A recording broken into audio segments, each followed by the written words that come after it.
नमस्कार मेरे प्रिय विद्यार्थियों, हम पढ़ रहे हैं बीए पार्ट फर्स्ट में संस्कृत विषय और संस्कृत विषय में विद्यार्थियों हम पढ़ रहे हैं क्रातार्जुनीयम महाकाव्य का प्रथम सर्ग जो हमारे पाठ्यक्रम में निर्धारित है। प्रिय विद्यार्थियों, ये हमारे पाठ्यक्रम के प्रथम सर्ग का अंतिम श्लोक है। आपको ध्यान रखना है कि ये जो क्रातार्जुनीयम का जो प्रथम सर्ग है इसमें कितने श्लोक हैं? 46 श्लोक हैं। इसमें आपको विशेष रूप से ये याद रखना है कि इसमें 46 श्लोक हैं, 46। तो देखिए इसके बारे में अब हम पढ़ते हैं।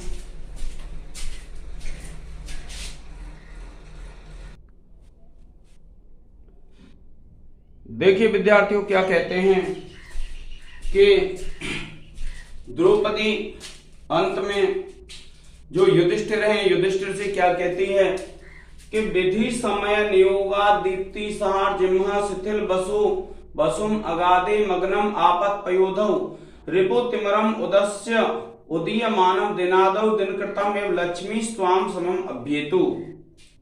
देखिए ये जो श्लोक है ये क्या है, इसमें दो अर्थों का वर्णन किया गया है। एक तो अर्थ सूर्य के विषय में है और एक युधिष्ठिर के विषय में है। और जब एक शब्द से दो अर्थ निकलते हैं तो वहां क्या है, श्लेष अलंकार होता है। कौन सा अलंकार होता है?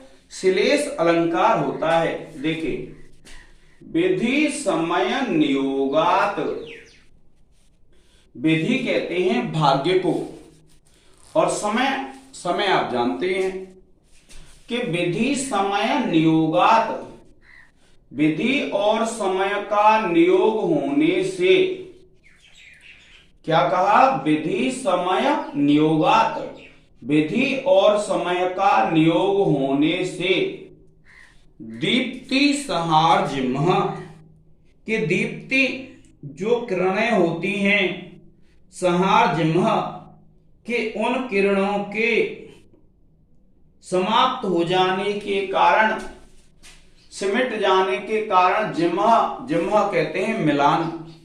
क्या कहा? विधि समय नियोगात, विधि और समय का नियोग होने से, विधि अर्थात भाग्य और समय का योग होने से दीप्ति सहार, दीप्ति कहते हैं जो किरणें होती हैं, तो किरणों के सिमट जाने से जिह्वा, जिह्वा कहते हैं मिलान। शिथिल बसुम, शिथिल बसुम, शिथिल कहते हैं शिथिल बसु वाले, बसु कहते हैं अन्न धन संपत्ति आदि को, कि शिथिल बसुम, के शिथिल बसु वाले। अगाधे, अगाधे कहते हैं जिसकी कोई था नहीं होती है, जिसकी कोई सीमा नहीं होती है। मग्नम आपत पयोधौ, कि मग्नम माने डूबे हुए, आपत पयोधौ आपत्ति रूपी समुद्र में। क्या कहा कि विधि समय नियोगात, विधि और समय का नियोग होने से दीप्ति सहार जिह्वा, कि दीप्ति कहते हैं किरणों के सिमट जाने से कुटिल। शिथिल बसुम अगाधे, कि जिसका बसु, जिसका धन समाप्त हो गया है। और अगाधे मग्नम आपत पयोधौ, कि अगाधे पयोधौ, कि जो अथाह समुद्र होता है उसमें मग्नम डूबे हुए। रिपु तिमरम उदस्य उदीयमानम दिन आदौ, कि रिपु तिमरम, कि शत्रु रूपी जो अंधकार होता है, उदस्य उदीयमानम दिन आदौ, कि उदस्य माने उदय, दिन उदीयमानम दिन आदौ, कि दिन के प्रारंभ में जैसे उदय होता है, दिन कृतम एवं सूर्य के समान। लक्ष्मी स्वाम समम अभ्येतु भूयः, कि लक्ष्मी तुम्हें पुनः प्राप्त हो, राजलक्ष्मी तुम्हें पुनः प्राप्त हो। क्या कह रहे हैं ये जो द्रौपदी है विद्यार्थियों, कि पहले सूर्य के अर्थ में कहा है कि जैसे भाग्य और समय के अनुसार क्या होता है कि जो सूर्य है वह सूर्य छिप जाता है, और जब छिप जाता है तो उसकी जो किरणें हैं वो संक्षिप्त हो जाती हैं और उसका प्रकाश कैसा हो जाता है? मिलान हो जाता है, मेला हो जाता है। और शिथिल बसुम, और जिसका जो बसु होता है, जो धन होता है, वह शिथिल हो जाता है, अर्थात उसकी जो संपत्ति है शिथिल हो जाती है और वह निमग्न हो जाता है, अर्थात छिप जाता है और अंधकार चारों तरफ फैल जाता है। और फिर पुनः दिन का जब प्रारंभ होता है, दिन का जब उदय होता है, फिर क्या होता है, उस सूर्य की जो लक्ष्मी है उसका तेज उसे पुनः प्राप्त हो जाता है। उसी प्रकार से द्रौपदी क्या कह रही है कि आप ऐसे हैं जिनका तेज शत्रु के कारण समय और भाग्य के अनुसार कम हो गया है और शत्रु रूपी जो अंधकार है वह सभी दिशाओं में फैल गया है। और सभी दिशाओं में जब शत्रु रूपी अंधकार फैल गया है तो आप दिन के प्रारंभ में सूर्य के समान, जिस प्रकार से सूर्य पुनः अपने तेज को प्राप्त कर लेता है, उसी प्रकार से आप पुनः उस राज लक्ष्मी को प्राप्त करें। इस प्रकार से क्या है वह द्रौपदी कहती है विद्यार्थियों, क्या कहती है कि जैसे देव और समय के नियमन के कारण आपत्ति रूपी अथाह समुद्र में डूबे हुए कांति से नष्ट होने से अनुज्वल मंद किरणों वाले प्रातः काल शत्रु रूप अंधकार को नष्ट कर उदित होते हुए सूर्य के पास दिन की लक्ष्मी पुनः आ जाती है, उसी प्रकार से भाग्य और समय के प्रभाव से अथाह समुद्र के समान आपत्ति में डूबे हुए आभा के विनाश से शिथिल क्षीण धन वाले और अंधकार के समान शत्रुओं को नष्ट कर उदीयमान आपको लक्ष्मी पुनः प्राप्त हो। क्या कह रही है विद्यार्थियों जो द्रौपदी है कि समय और भाग्य के अनुसार आपसे क्या है, लक्ष्मी दूर हो गई है और लक्ष्मी दूर हो गई है तो वह जो राजलक्ष्मी है वह आपको पुनः प्राप्त हो। इस प्रकार से जो द्रौपदी है वह अपनी वाणी को विराम देती है। देखिए क्या कहते हैं कि विधि समय नियोगात के समय और विधि के अनुसार से, जिस प्रकार से युधिष्ठिर से कह रही है कि जिस प्रकार से आपका तेज समाप्त हो गया है और आप अब जिस प्रकार से दिन के प्रारंभ में सूर्य अपने तेज को पुनः प्राप्त कर लेता है, उसी प्रकार से आप भी उस तेज को पुनः प्राप्त करें। क्या कहा कि जिस प्रकार से सूर्य अपने तेज को प्रारंभ कर लेता है उसी प्रकार से आप भी अपने तेज को पुनः प्राप्त करें। अब देखिए मैंने आपको बताया था कि ये जो महाकाव्य है हमारा, इस महाकाव्य में प्रथम जो सर्ग है, प्रथम सर्ग के प्रारंभ से लेकर के 44वें श्लोक तक वंशस्थ छंद है इसमें विद्यार्थियों, और वंशस्थ छंद है। फिर उसके बाद जो 45वां श्लोक है उस 45वें श्लोक में पुष्पिताग्रा छंद है और अब ये 46वां श्लोक है, क्योंकि प्रथम सर्ग में केवल 46 श्लोक हैं और ये जो 40 श्लोक हैं इन 40 श्लोकों में जो छंद है 46वें श्लोक में वह है मालिनी छंद। और आपने खूब पढ़ा हुआ है मालिनी का जो लक्षण है वह क्या है, न न मा या युतेयम मालिनी भोगिलोकैः। क्या लक्षण है, न न म या युतेयम मालिनी भोगिलोकैः, कि जिस छंद के प्रत्येक चरण में नगण नगण मगण यगण यगण होते हैं उसे मालिनी कहते हैं। और उस मालिनी छंद में भोगी और लोक, भोगी कहते हैं सर्प को, सांप को, तो 8 तो सांपों की जातियां मानी गई हैं, प्रजातियां, और लोक होते हैं 7 और 7 लोक माने गए हैं। तो भोगी का मतलब होता है 8 और लोक का मतलब होता है 7, अर्थात 8 और 7 वर्णों पर क्या होती है, इसमें यति होती है विद्यार्थियों। अब देखिए कि आपने पढ़ लिया था, पहले मैंने आपको पढ़ाया कि ये जो होता है छंद जिसको आप पढ़ रहे थे, तो इस छंद में क्या होता है कि कई बार जो परीक्षा हुई है उन परीक्षाओं में ये बात पूछी गई है कि इसके अंतिम जो श्लोक है, अंतिम श्लोक में कौन सा छंद है। तो आपको ध्यान रखना है विद्यार्थियों, कौन सा छंद है।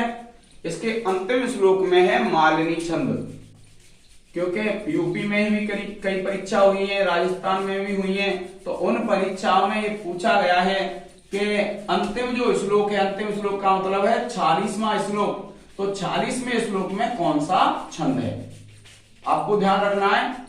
इसके बाद क्या है, आपसे पूछा जाएगा कि 45वां जो श्लोक है, 45वें श्लोक में कौन सा छंद है, तो आप बता देंगे 45वें श्लोक में आपका छंद है पुष्पिताग्रा। और अगर प्रारंभ से पूछा जाए, अगर आपसे ऐसे प्रश्न पूछ लिया जाता है कि प्रथम सर्ग कौन से छंद में है, तो आपका जवाब क्या होगा, वंशस्थ छंद में है प्रथम सर्ग, और वंशस्थ छंद में है। अब आपको पता है विद्यार्थियों कि ये जो महाकाव्य है क्रातार्जुनीयम, इस क्रातार्जुनीयम महाकाव्य में 18 सर्ग हैं, और यह लिखा किसने है, भारवी ने। भारवी का अर्थ गौरव प्रसिद्ध है, और भारवी का जो अर्थ गौरव प्रसिद्ध है, उस अर्थ गौरव में जब आप देखते हैं तो भारवी ने अपने इस ग्रंथ में सूक्तियों की भरमार कर दी है, और जो सूक्तियों की भरमार है उससे जब आपसे कोई पूछ लिया जाए भारवी का क्या प्रसिद्ध है, तो आप ध्यान रखेंगे भारवी का अर्थ गौरव प्रसिद्ध है, और इसलिए कहा गया है भारवीर्थ गौरवम, कि भारवी का अर्थ गौरव प्रसिद्ध है। तो आप ध्यान रखेंगे क्या है, भारवीर्थ गौरवम, कि भारवी का अर्थ गौरव प्रसिद्ध है। अब देखिए ये जो महाकाव्य है क्रातार्जुनीयम, इसकी गणना बृहत्त्रयी में की जाती है। किसमें की जाती है, बृहत्त्रयी। क्या कहा, ये जो महाकाव्य है इसकी गणना की जाती है बृहत्त्रयी में। बृहत्त्रयी में 3 महाकाव्य आते हैं विद्यार्थियों, जिसमें पहला महाकाव्य है क्रातार्जुनीयम, जो भारवी ने लिखा है। इस क्रातार्जुनीयम में अर्थ गौरव मिलता है, और इसलिए कहा गया है भारवेर्थ गौरवम। और उसके बाद ये जो महाकाव्य है, इस महाकाव्य की एक विशेषता यह है कि इसका प्रारंभ श्री शब्द से होता है, और श्री शब्द से प्रारंभ होता है। श्री क्या एक मांगलिक शब्द है, और इस भारवी की जो उपाधि है वह कौन सी उपाधि है, आतपत्र भारवी कहते हैं इनको। एक टीकाकार हुए हैं विद्यार्थियों, और उस टीकाकार का नाम है मल्लीनाथ। और ये जो मल्लीनाथ है, मल्लीनाथ ने भारवी के काव्य को नारिकेल फल सम्मित बताया है। क्या बताया है, नारिकेल फल सम्मित, कि जो भारवी का काव्य है वह कैसा है, नारियल के फल के समान है। तो उसके काव्य को क्या बताया है, नारिकेल फल सम्मित, कि भारवी का जो काव्य है वह नारियल के फल के समान है, कि जिस प्रकार से नारियल का फल होता है उसी प्रकार से यह काव्य है। और इस काव्य को जो कुछ विद्वान हैं, आलोचक हैं, जो प्रथम 3 सर्ग हैं इस महाकाव्य में, उन सर्गों को क्या कहते हैं, पाषाण त्रय कहते हैं। पाषाण का तात्पर्य होता है पत्थर, त्रय का मतलब होता है 3। अब जब आप इसको पढ़ते हैं तो हमारी बात चल रही थी बृहत्त्रयी पर, कि जो बृहत्त्रयी है, बृहत्त्रयी के जो काव्य हैं, उन बृहत्त्रयी के काव्यों में, बृहत्त्रयी के जो काव्य हैं उनमें आप क्या करते हैं कि देखो, पहला हो गया आपका क्रातार्जुनीयम, और दूसरा हो गया आपका माघ विरचित शिशुपाल वधम, और इस माघ विरचित शिशुपाल वधम में 20 सर्ग हैं विद्यार्थियों। कितने सर्ग हैं? 20। और फिर 20 सर्ग हैं, और इसमें माघे संति त्रयो गुणा, कि जो माघ कवि हैं उनके 3 गुण प्रसिद्ध हैं। क्या है? कि जो माघ कवि हैं, माघ कवि के 3 गुण प्रसिद्ध हैं। और 3 जो गुण प्रसिद्ध हैं तो उनमें कहा है माघे संति त्रयो गुणा, कि जो माघ कवि हैं उनके 3 गुण प्रसिद्ध हैं। कौन सा? उपमा कालिदासस्य भारवीर्त गौरवम और माघे संति त्रयो गुणा दंडिनः पदलालित्यम। उसके बाद अगला जो महाकाव्य है नैषद, नैषद महाकाव्य का पदलालित्य प्रसिद्ध है। और नैषद महाकाव्य है नैषधीय चरितम। तो जो नैषधीय चरितम महाकाव्य उसमें 22 सर्ग हैं। इसकी गिनती भी किसमें हो जाती है? बृहत्त्रयी में होती है। इस महाकाव्य में विद्यार्थियों वीर रस है, और कुल जो श्लोक हैं इसमें 1030 श्लोक हैं विद्यार्थियों। इस महाकाव्य के अगर नायक की बात करते हैं हम, तो नायक अर्जुन है और नायिका इसकी द्रौपदी है। और अगर हम प्रतिनायक की बात करते हैं तो इस महाकाव्य का जो प्रतिनायक है वह कौन है? किरात वेशधारी शिव हैं। वीर रस प्रधान है ये, और वीर रस प्रधान होने से इसमें युद्ध आदि का वर्णन मिलता है।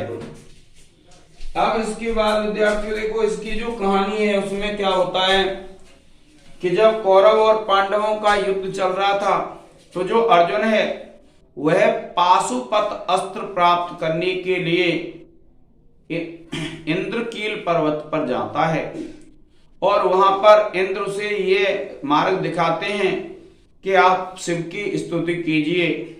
शिव अर्जुन की परीक्षा लेते हैं, और परीक्षा लेने के बाद शिव उसे पाशुपत अस्त्र प्रदान कर देते हैं। अब देखिए हमारे सिलेबस में विद्यार्थियों, हमारे सिलेबस में प्रथम सर्ग है केवल। अब प्रथम सर्ग के जो कुछ बिंदु हैं मैं आपको बता देता हूं, वे बिंदु आपको याद करने हैं। अब देखिए सबसे पहली बात तो आती है, अगर आपसे पूछ लिया जाता है कि इस महाकाव्य में कितने श्लोक हैं, तो आप ध्यान रखेंगे 46 श्लोक हैं इसमें। उसके बाद ये बृहत्त्रयी में आता है, और इस प्रथम सर्ग का जो प्रारंभ है वह प्रथम सर्ग का प्रारंभ होता है किससे? वंशस्थ छंद से।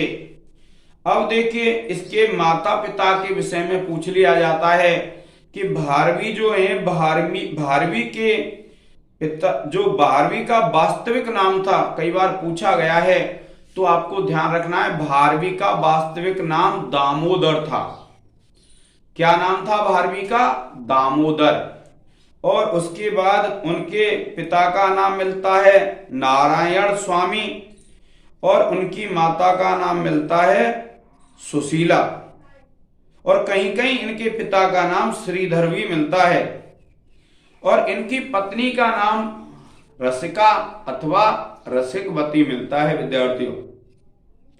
अब उसके बाद एक धारा नगरी के निवासी माने जाते हैं, जो साक्ष्य हैं उसके अनुसार ये कुशिक गोत्र के थे और धारा नगरी के निवासी थे। ऐसा माना जाता है कि भारवी शैव थे। शैव का मतलब क्या है? वे शिव की स्तुति करने वाले थे। इस प्रकार से इसमें वर्णन मिलता है। आपको ध्यान रखना है कि जो मल्लीनाथ है, मल्लीनाथ ने इनके काव्य को नारिकेल फल सम्मित कहा है, नारियल के फल के समान। और नारियल के फल के समान से तात्पर्य क्या होता है? जिस प्रकार से नारियल होता है, नारियल में क्या होता है? ऊपर से नारियल कठोर होता है और अंदर से कोमल होता है। उसी प्रकार से जो नारियल का फल है वह भी, जो भारवी का काव्य है वह भी क्या है? ऊपर से जब हम उसको पढ़ते हैं तो वह कैसा लगता है? अत्यंत कठोर दिखाई देता है, लेकिन जब हम उसको पढ़ते हैं तो अंदर से अत्यंत कोमल है। देखते हैं तो नारियल के फल के समान है और वैसे वो है अत्यंत कोमल है।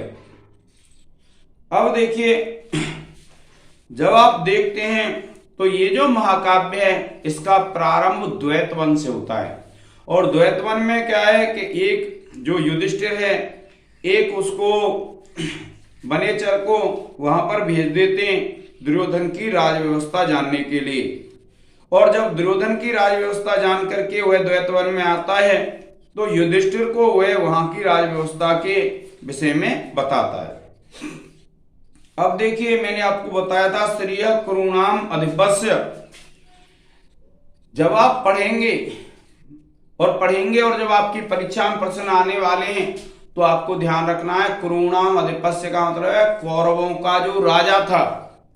और कौरवों का कौन राजा था? दुर्योधन था।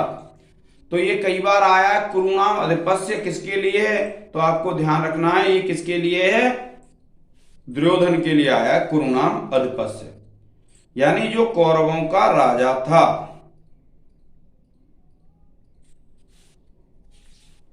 अब देखिए, फिर जो अगला है कि एक सूक्ति है। ये सूक्तियां जितनी भी हैं आपको पढ़ लेनी है, क्योंकि सूक्तियां पूछ ली जाती हैं। और उसके बाद एक प्रश्न पूछा जाता है कि वनेचर ने कौन सी वाणी बोली थी। तो आपको ध्यान रखना है कि शब्द वैचित्र्य तथा सार्थक शब्दों से संपन्न प्रामाणिक अर्थ वाली वाणी का प्रयोग किया था। और फिर देखिए, चार चक्षुष कहा है। आपको ध्यान रखना है, चार चक्षुष का मतलब क्या होता है? राजा। गुप्तचर ही जिनके नेत्र होते हैं, ऐसा। इसका मतलब क्या है? राजा है। चार चक्षुष का मतलब क्या होता है? राजा लोग। अब एक बार ये पूछा है कि किम सखा किसे कहा जाता है, और ये एक पंक्ति आ जाती है, स किम सखा साधुन शास्त्रियो अधिपम हितान्न यह संश्रुणते स किम प्रभु को। तो किम सखा किसको कहते हैं? जो सही तरह से सलाह नहीं देता है राजा को, वह बुरा मंत्री है। और जो राजा हित करने वाले की बात नहीं सुनता है, वह बुरा राजा है। अब देखिए, क्या कहा है वनेचर ने कि वह जो दुर्योधन है, वह दुर्योधन आप लोगों से हमेशा पराजय की शंका करता है। और जिस दुर्योधन ने छल कपट के द्वारा पृथ्वी को जीता है, अब उस राज्य को वह नीति से जीतने का प्रयास कर रहा है और फिर अपने गुणों में वृद्धि कर रहा है। और इसलिए एक सूक्ति है, वरम विरोधो अपि समम महात्म्य, कि महात्मा व्यक्तियों से विरोध करना भी अत्यंत श्रेष्ठ होता है। फिर एक वर्णन आता है अरिषड। अरिषड कहते हैं, अरि माने शत्रु, षड माने छह। तो आपको ध्यान रखना है, छह कौन से शत्रु हैं? काम, क्रोध, लोभ, मोह, मद और मात्सर्य। इनका वर्णन मिलता है आपके 9वें श्लोक में, कि जो कितने हैं कि 6 शत्रु हैं। इनको कई बार पूछा जाता है, तो आप ध्यान रखेंगे कि ये 6 शत्रु कौन से होते हैं? काम, क्रोध, लोभ, मोह, मद और मात्सर्य। फिर देखिए, कई बार ये पूछा जाता है कि दुर्योधन का व्यवहार कैसा है। तो आप बताएंगे कि वह जो दुर्योधन है अपने सेवकों के साथ अपने मित्र जैसा व्यवहार करता है, अपने मित्रों के साथ अपने सगे संबंधियों जैसा व्यवहार करता है, और अपने बंधुओं को ऐसे दिखाता है जैसे दुर्योधन शासन नहीं कर रहा है, वे लोग ही शासन कर रहे हैं। फिर देखिए क्या होता है कि त्रिगण, कई बार परीक्षा में पूछा गया है त्रिगण। तो आपको ध्यान रखना है, त्रिगण में क्या है? जो 4 पुरुषार्थ हैं, अंतिम पुरुषार्थ को आप छोड़ देते हैं, मोक्ष को। तो धर्म, अर्थ और काम, ये जो तीन हैं इनको क्या कहा जाता है? त्रिगण कहा जाता है। धर्म, अर्थ और काम को त्रिगण कहा जाता है। फिर देखिए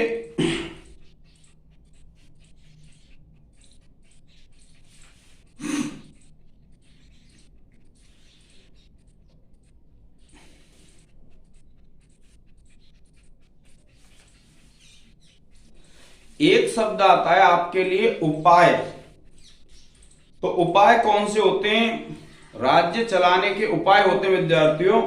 और आपसे पूछ लिया जाए कि कृतार्जुन नियम के अनुसार उपायों का वर्णन करो, तो आप लिखेंगे साम, दान, दंड, भेद। 4 उपाय हैं। साम, दान, दंड और भेद, ये 4 उपायों का आप वर्णन कर देंगे। और फिर देखिए इसमें जो वर्णन आएगा कि जो दुर्योधन है उसने किसानों के लिए क्या कार्य किया है, अगर पूछ लिया जाता है तो आप क्या करेंगे? आप बताएंगे कि दुर्योधन ने किसानों की सिंचाई के लिए नहरों की और नदियों की व्यवस्था कर दी है, जिससे जो दुर्योधन के राज्य के किसान हैं वे देव पर अर्थात बरसात पर निर्भर नहीं रहते हैं। और एक आया विद्यार्थियों वसूपमानस्य शब्द। वसूपमानस्य में आप ध्यान रखेंगे कि वसूपमानस्य का तात्पर्य है वसूपमानस्य यानी वसूपमान कहते हैं विद्यार्थियों कुबेर को। क्या कहते हैं? जो कुबेर है वसूपमानस्य कहते हैं कुबेर को। तो आपको ये ध्यान रखना है वसूपमानस्य कहते हैं कुबेर को, कुबेर की उपमा वाला।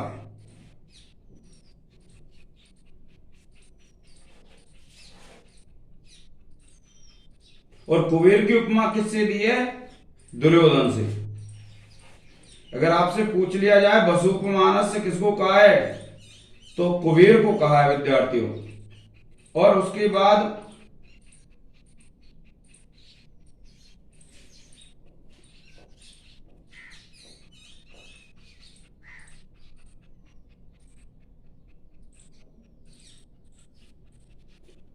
राजा लोगों के विषय में पूछा जाता है, राजा लोग उसके शासन को कैसे मानते हैं। तो इसमें ये बताया गया है कि जो राजा लोग हैं वे उसके शासन को, उसके आदेश को उसी प्रकार से स्वीकार करते हैं जिस प्रकार से कोई व्यक्ति माला को स्वीकार करता है, माला पहन लेता है।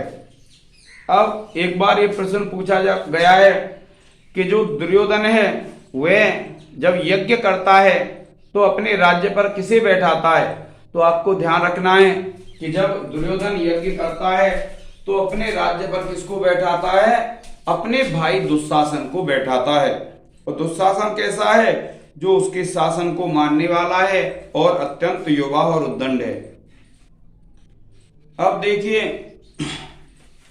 क्या कहते हैं कि जब कथा में पांडवों का नाम आ जाता है तो दुर्योधन क्या करता है? सिर झुका लेता है। और देखिए कृष्णा की बात आ जाए, कृष्णा किसको कहते हैं? द्रौपदी को कहते हैं। अब देखिए अब क्या है, द्रौपदी ने अपनी वाणी प्रारंभ कर दी है और द्रौपदी की जो वाणी है वह वाणी अत्यंत ओजस्वी वाणी है।